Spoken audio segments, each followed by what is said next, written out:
boy, the action is ready to heat up in New England, ladies and gentlemen. And we're kicking it off with a household name. It's going to be Noah Beygelman, who happened to take down the last AGE in New England on Florian Rotwood Harbinger. But that was a completely different meta. Now he is targeting what we think is going to be the meta definer, Gravy Bones, and bringing Cindra, Dracai of Retribution. I honestly don't think I've ever seen Noah play a fast deck.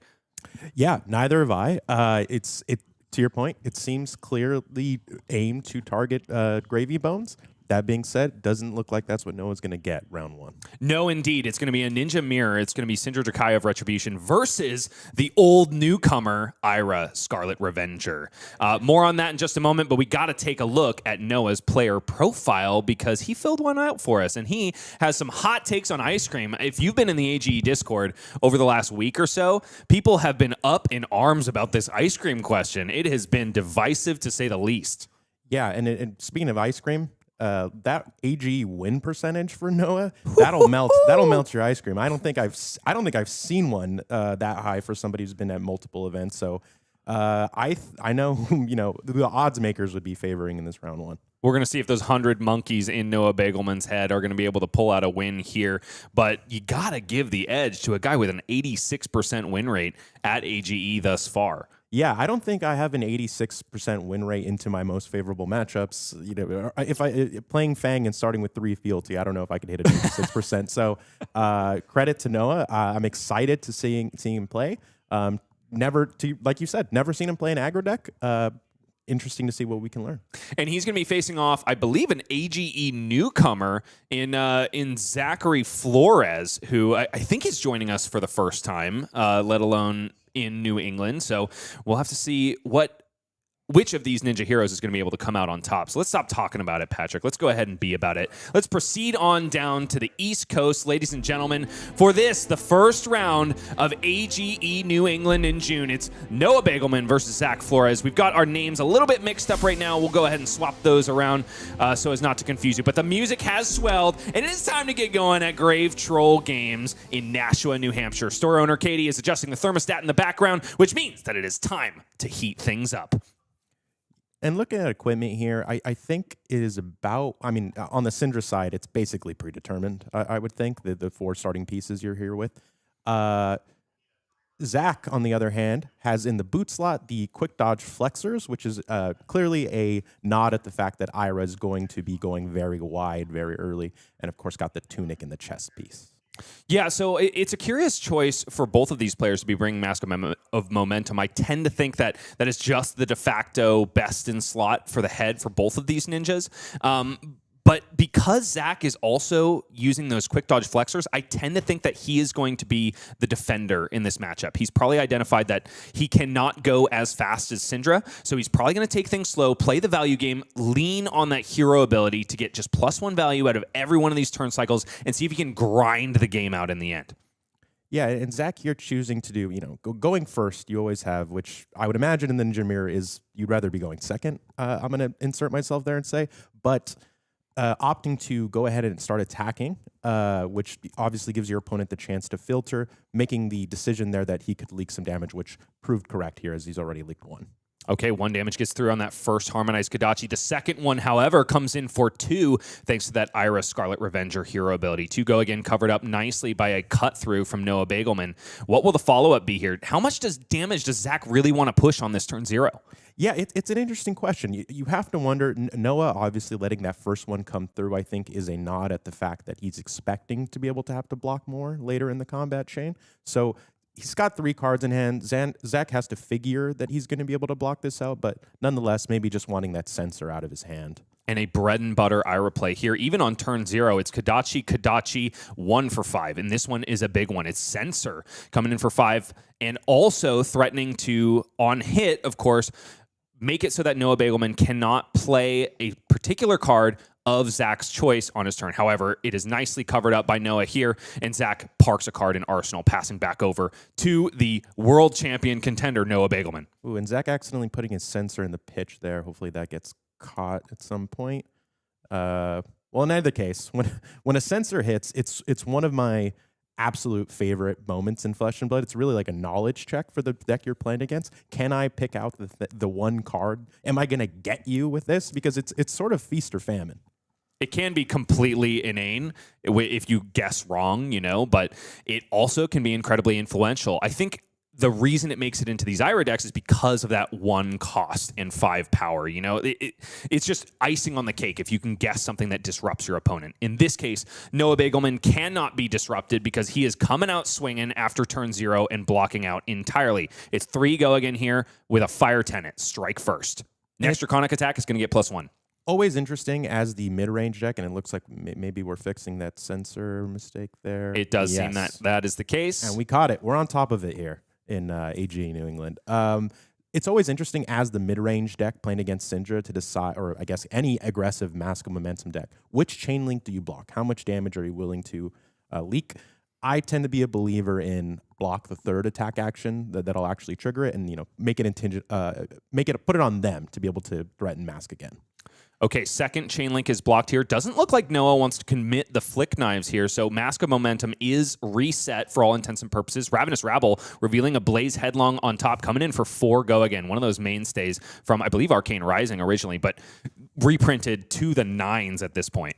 Yeah, and one of the coolest cards to me, I love in Flesh and Blood those cards that make you really hold your breath for a second. Say, this is probably a 4, but let's formalize the situation.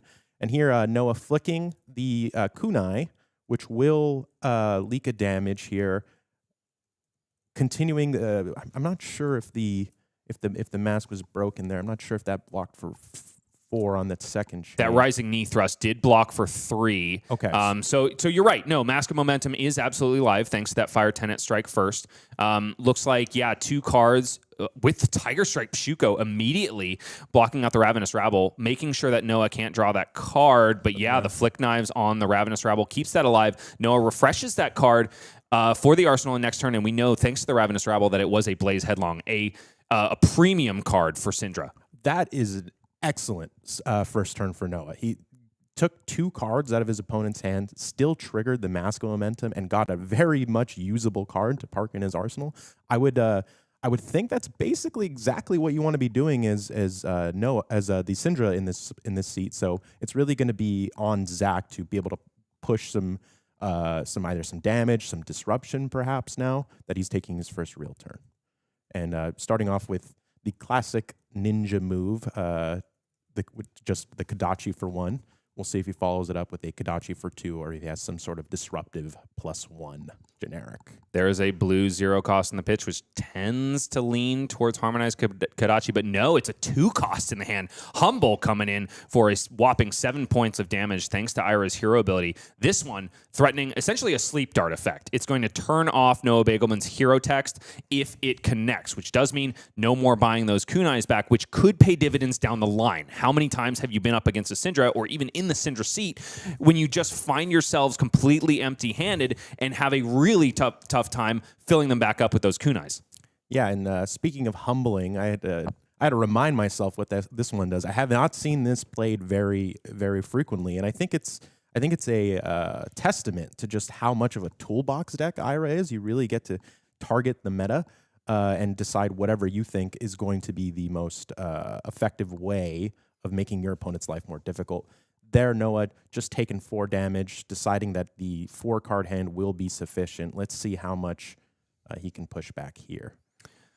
Pushback is exactly what he's going to need to do, and starting it off just right with a brand with Cinderclaw. 3 go again, unlocking the go again clause of that Blaze Headlong. Looks like Noah does not seem to care at all about that humble effect. He's turned his hero card face down. It's just a Flesh and Blood logo in his hero slot for this turn. 34 plays 31 in the favor of our world champion contender. Zach Flores has already committed a really important piece of equipment, but he's taking this 3 damage on the chin, and I like this play because you're going to have to block at some point. You might as well block when it is going to turn off that Mask of Momentum trigger.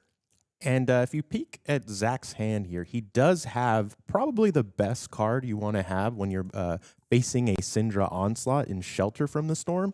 So he can be reasonably certain that when he blocks this 3rd chain link incoming, and he's going to go ahead and take 3 on the 2nd chain link, that he'll be able to actually prevent the triggering of the Mask of Momentum.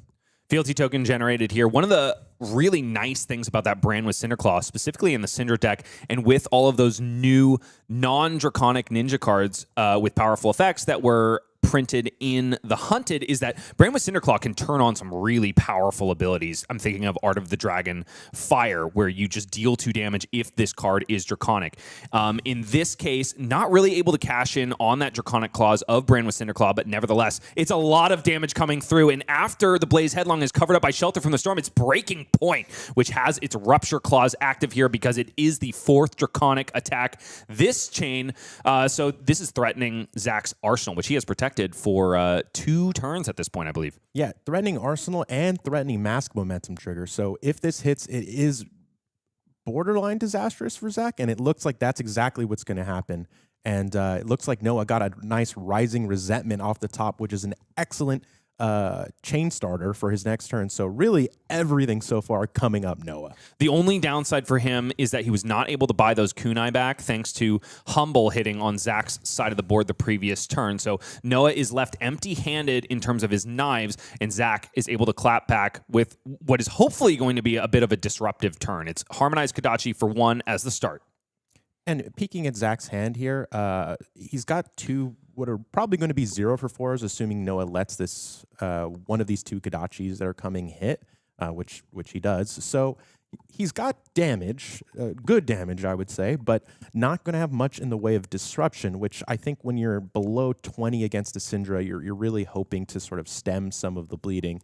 And to Bryce's point, and of course this cut through coming in for 5 because of the Ira ability and the fact that a dagger is hit. To Bryce's point, no daggers on Noah's side, but we know he's got at least 1 chain starter in the arsenal.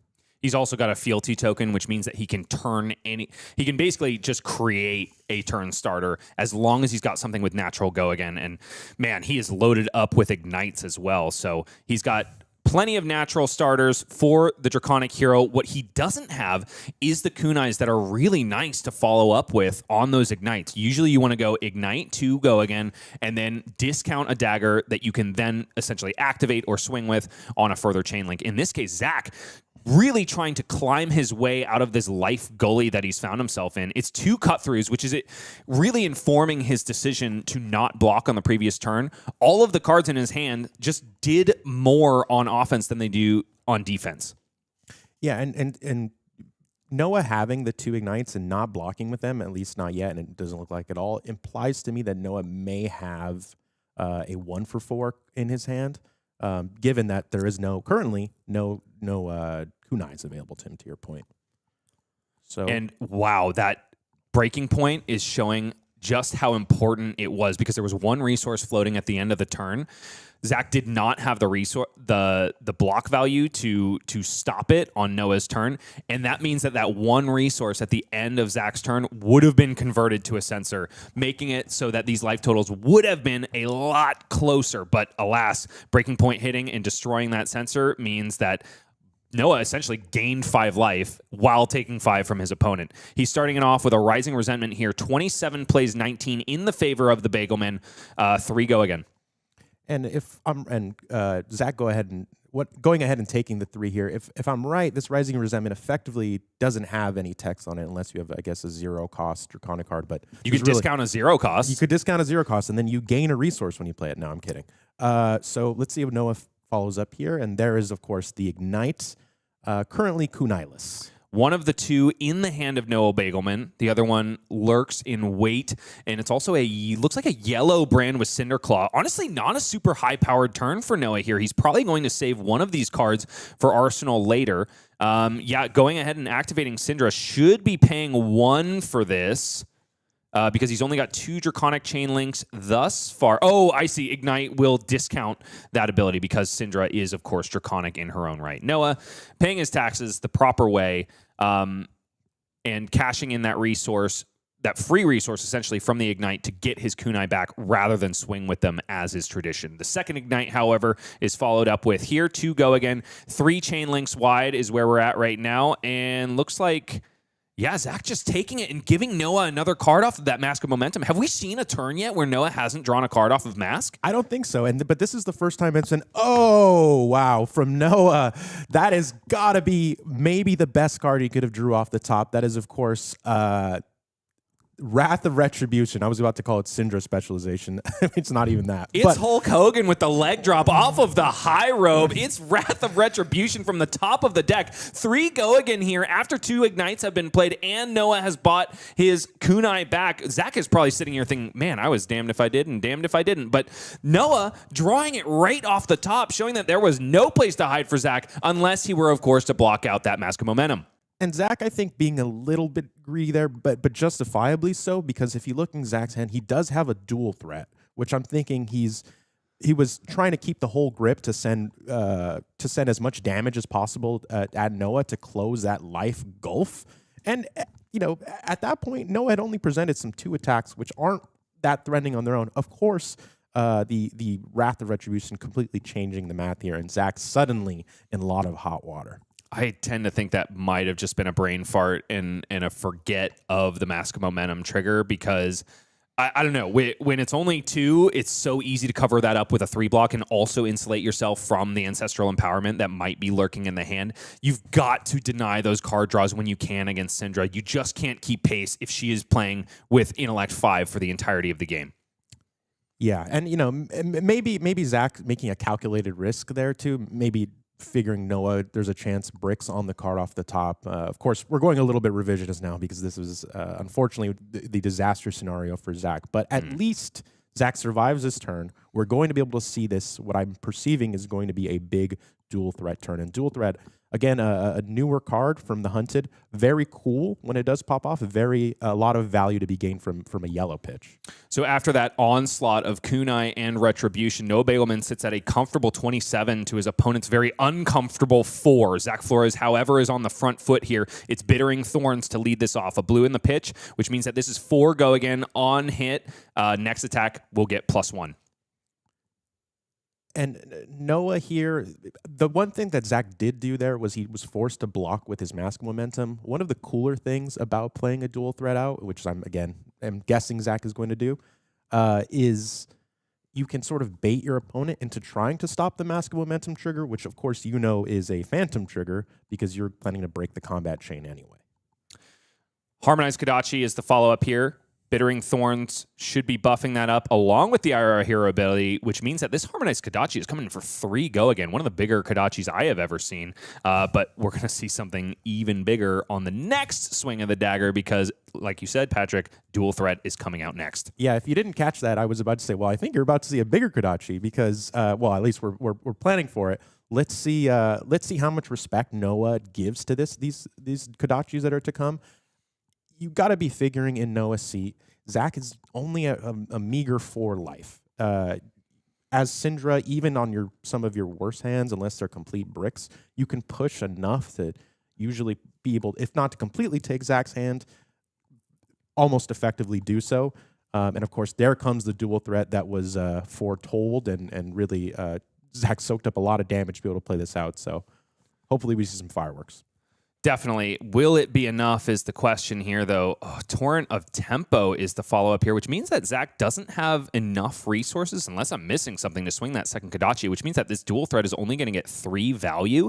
It just makes me think about, he cashed in the Mask of Momentum on blocks anyway. Why wasn't it then committed to the 3rd Ignite?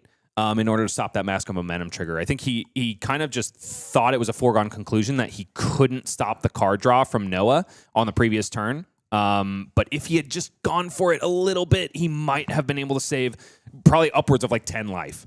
Yeah, potentially. And of course, again, to be fair to Zach, it's a little bit revisionist now that we know the card that came off the top, Flesh and Blood is a very difficult game, Bryce. So without a doubt, lots to keep in mind there. He was just 1 resource off from being able to generate another 4 points of damage towards Noah. 16 plays 4 in the favor of Noah Beygelman, who pretty much just took all of that damage from the dual threat and everything else on the chin. It's Bram with Cinderclaw to go again in the yellow. Let's see if he can find one of those really important draconic activated or I should say passively triggered abilities in some of those powerful cards in Cindra's arsenal. Looks like no, it's just a hot on their heels, demonstrate devotion in the hand, and I believe yet another head jab effect. 3 go again here, threatening mark on hit. Zach Flores at 4. And Zach, I think, wisely deploying the quick dodge flexors here. You're running out of game to really get the full value out of it. So to the extent Zach wants to be able to send any sort of pressure back Noah's way, this is maybe an efficient way of doing that. Okay, hot on her heels, covered up nicely by the Fiendal Spring Tunic, and the second activation of the quick dodge flexors thus far. Cut through, however, is the follow-up. No daggers have hit.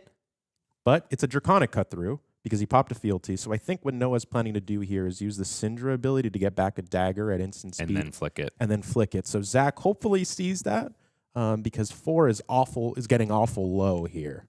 However, Noah only has one more card in the hand. It is that Demonstrate Devotion, which means that he's going to have to buy back those daggers, flick the knife, get a resource from Blood Splattered Vest in order to deploy that Demonstrate Devotion. Right now, 3 on the block here with pain in the backside. Yes, here goes Noah activating Cindra Dracai of Retribution. It's free thanks to the fact that we have 3 Draconic attacks on the chain currently. Yep, and then the flick knives comes through. Cut through goes up to 4, and not only that, also go again, which means that 1 damage should leak through there as well. Zach says no. Here comes quick dodge flexors to cover all of that damage up. And an interesting choice there, depriving himself of 1 point of value, maybe making the value judgment that he's going to go ahead and block with the rest of his hand anyway. But we'll see if that ends up being a real cost here. Demonstrate Devotion is the follow-up from the hand. As we mentioned, 4 go again, recreating that fealty token that was cashed in to make cut through Draconic. And so here's a real cost, because if he hadn't committed the quick dodge flexors on the previous one, he would have been at 4. He could have just committed it here and then survived at, I believe, 2 life. Maybe my math's wrong there. But in any case, having to commit a full card now, only having 1 card to send back in Noah, hopefully it's a blue, so that we can get at least 3 points of damage via Kadachi here. But I have to imagine Noah's hand would have to be pretty close to a brick. And no, all Zach can do is lick his wounds, arsenal, and pass back to Noah. Noah's got 15 life to Zach's 3, and he's coming out swinging. No card in the arsenal, so it's just a 4-card hand from Noah. He was completely subject to whatever is on the top of his deck, but man, has the top of his deck been awfully cooperative this game. Yeah, and if I were in Zach's seats and I saw the opener of the Draconic unconditional opener like that, my heart sinks because I'm thinking there's probably not a good chance that I survive this turn. Needed that reprieve.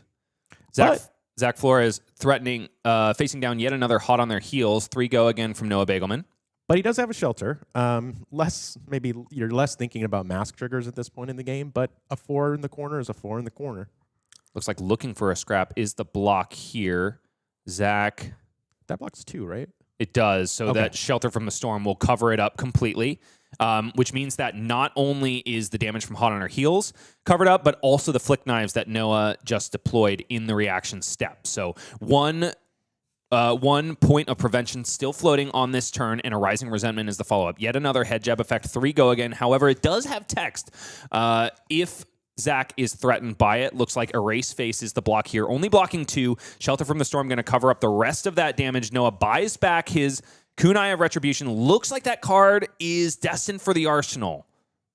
No, he deploys it here. It's Brain with Cinderclaw. 3 go again. Zach says, that's it. That's all I've got in the hand. I am dead, which means that Noah Beygelman ascends to 1-0 at the June AG Open in New England. Wow. Some fireworks to start this off, Patrick. Yeah, Noah saying you thought 86% was impressive. How about a little bit higher than 86%? I don't know. Obviously, I can't do that math. But quick math is not your strong suit, I guess, huh, Patrick? No, yeah, I'm not even going to try. But very impressive showing. I think showing the sort of power of Cindra, even against when you're not simply farming gravy bones. Cindra very scary when the draws break her way, as I think we saw happen for Noah there. Got to give it to Zach. It's difficult, especially in your first Arcane Games and Events Open, to be asked to be on stream. Obviously when your opponent's sort of placing as much power on you as Noah did there, but thanks to Zach, it was a great game. Yeah, you got to give it to Zach. It's kind of a it's a bit of a rite of passage. I mean, a couple opens ago, we saw Enrique Castro, one of our lovely locals from Odyssey Games, go up against Chris Ioli. I think in like round 2, he was on Enigma. He took down an easy Jarl. Round 1, Brian Gutierrez, and then he faces off with second in the world at San Jose, Chris Ioli, and just gets demolished. But hey, Patrick, that's why we play at AGE. So you have access to these really incredible players. They hone you like a quick blade very, very rapidly at these events. Yeah, and that's definitely happened for me. I have definitely gotten washed on stream. So and had the opportunity to watch it back and learn from it. So to all the players who will be featured on these games today, I hope you get the same chance, even if the game doesn't quite go your way. Speaking of watching it back, Patrick, I want to take a minute to plug our new feature on the channel, Match of the Month. We've recorded recorded 2, uploaded 1 thus far. Patrick, you happen to be selected for the Match of the Month in May. So you just recorded that with Anthony Pham and Peter Budensick, your opponent. Can you tell me a little bit about that experience? Well, first, it's great to be popular. It was great to be selected. I'm just kidding. I think people wanted to see Peter play this game, and it was an excellent, quick, fast pace, not unlike the one we just watched between Slippy and My Fang. It was a lot of fun to record. Anthony's, of course, a great facilitator. I think there was some unexpected comedy in there as well, and we did our best to also sort of walk through maybe a little bit of what was going through our head in that meta that lasted about 2 weeks. Yeah, something like that. It was the fastest Flesh and Blood meta in the universe. But you alluded to the fact that we had some fast random comedy in there. That's exactly what we're trying to do with that segment. We're trying to take ourselves a little bit out of the lens of competitive Flesh and Blood and access the fun that got us all into the game in the first place. So you can look out for the Match of the Month. Go ahead and join our Discord. We will post 3 different selections for you every single month from all of the streams that we do, and you, the audience, can vote for your Match of the Month. Will it be Patrick once again? I believe you were on stream in June at the beginning of this month, right? Yeah, I played against Charles Dunn, so Yeah. I'm really getting buoyed by my more my more skilled and more professional counterparts. But yeah, a lot of excellent games, a lot of gravy bones actions. I think one YouTube commenter has been pointing out on the ones we've been posting. But I think a really interesting hero to watch. So lots of fun to be had. Well, folks, we will be right back with a winner's interview with the man himself, the Noah Beygelman. So don't go anywhere. We will have more World Championship contenders and more Flesh and Blood after this. Ladies and gentlemen, welcome back. We've got a World Champion contender for you and a man who just took down his first round here at the June AG Open in New England. It's Noah Beygelman. What's up, Noah? Thank you so much for being here. Yeah, it's great to be here. Noah, I don't think I have ever seen you play a ninja in my history. Typically, I expect you to be doing something more like, I don't know, pitch to grasp of the Arknight, create 2 rune chance to swing a Reaping Blade or something like that. Yeah, I'm a notorious Runeblade player, I guess, in the year 2024 to 2025. But actually, the first deck I ever played in Fab was Katsu, so it's nice to play ninja, kind of get back to my roots. Awesome. And get back to your roots, you certainly did. I mean, I saw, I think, 3 to 4 Mask of Momentum triggers and absolute bombs of them, for that matter. Yeah, I drew the Wrath off of the last Mask of Momentum. So that turn went from kind of underwhelming, just like a bunch of 2s, into, okay, you're just dead. Especially with, at the beginning, being completely down on Kunai of Retribution. Usually that is the moment you get a little bit of a reprieve from Cindra. But in that case, you drew the absolute nuts off of a measly Mask of Momentum trigger from Ignite. Yeah. Usually I'm okay going down on daggers if I'm setting a Draconic starter, because I feel like, okay, usually I can still manage a decent turn, get my daggers back, kind of reset. So yeah, fortunate to draw into specifically the Ignite too, making my Cindra ability cost 1 less. Noah, you are in a brand new location for AGE. That's Grave Troll Games in Nashua, New Hampshire. Bring me into the room. What are the vibes like? How are we doing today? It's definitely tight knit. I don't know if you can see it some of the tables behind me, but it's like everyone is close quarters. We're really packed house today. I've been coming here to locals every Monday. And yeah, I really love the store. It's a great environment for a tournament. Brand new, and Katie Lamar, for I should mention, has been an amazing partner for AGE. So we are so excited that the reception has been so good. I believe we are sitting on about 37 players, which means that 6 rounds of Swiss today. Are you ready for the long haul, Noah? Yeah, I love it. I always wanted to play like a 12 rounds in one day tournament. I don't know who would be crazy enough to host that or like have judges and staff on on hand for that long. But yeah, I'm a fan of long tournaments. Awesome. And you're also very proficient at long tournaments, we should mention. I've been singing your praises on stream so far, but your accolades are a little bit too long to list here. I'll say world champion contender at Osaka just last year. How does it feel to have more of like a downtown home feel tournament in your backyard? Oh, I mean, this location's amazing. It's literally a 15-minute drive. I could wake up at 9:30, actually get some rest on tournament day, come right here, like a place where I know the restaurants in the area and stuff. So yeah, I love it.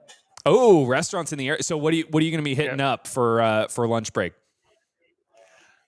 Usually on tournaments, I like to keep it like hungry horse runs faster mentality, where I eat like nothing the whole day. But for dinner, I'm hoping to go to Surf. It's like a really nice seafood place.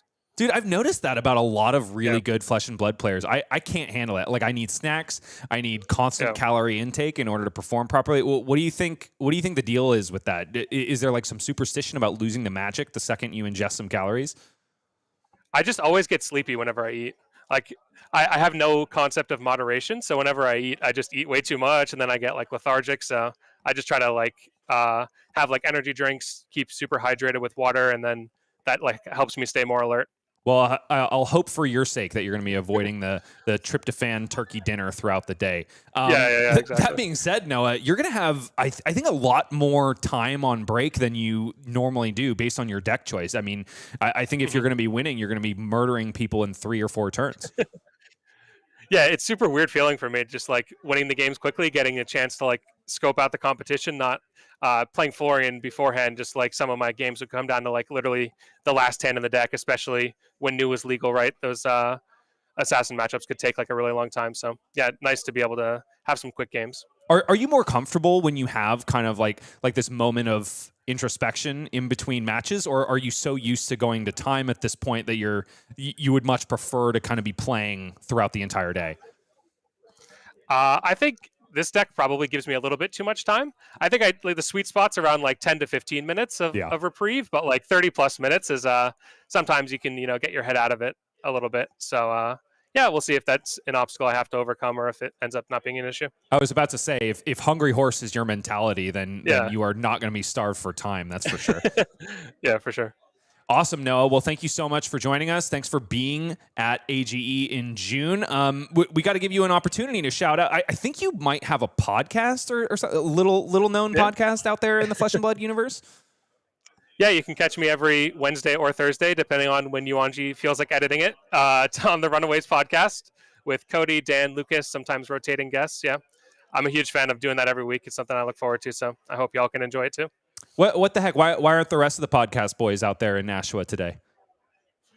Fino's here. He was on the week before this as a featured guest, but the rest of them live like a little bit too far away. It's Cody's in Philly is like a 6-hour drive. Dan's in Jersey is like a 4-hour drive, and Lucas is out in the middle of nowhere in the middle of the country. So, yeah, maybe they'll come out to the next one. We have another teammate here as well, James Silver, as well as Connor Bryant. So we have a couple Runaways members, just not the podcast crew. We're going to have to see if you guys can take this one down today. Ever present in our hearts and our minds is Team Runaways. We've got a mainstay as well here in Charles Dunn in Southern California. Yep. But Noah, I will let you enjoy your extremely long break. Try to avoid food at all costs and see if that hungry horse can get you a big finish. We'll be back with more Noah Beygelman, more New England, and more Flesh and Blood after this. Don't go anywhere.